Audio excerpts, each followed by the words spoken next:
Hey there, fellow DIY enthusiasts. Welcome back to our channel, where we make fixing household appliances as easy as pie, pun intended.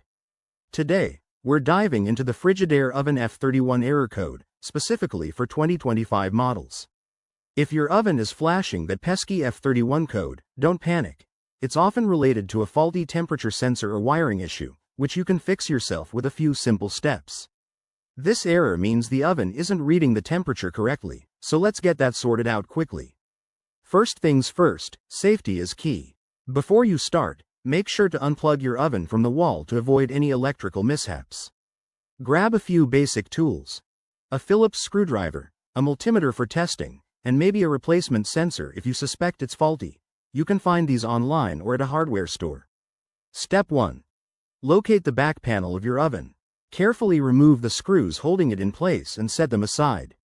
You'll see the wiring and components inside. Handle them gently to avoid damage.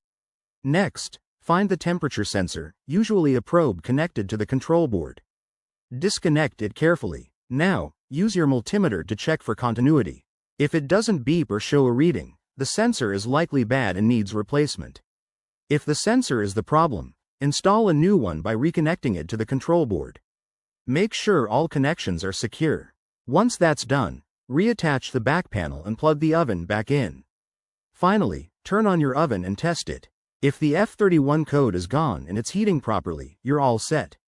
If not, it might be a more complex issue with the control board, and it's time to call a professional technician. There you have it.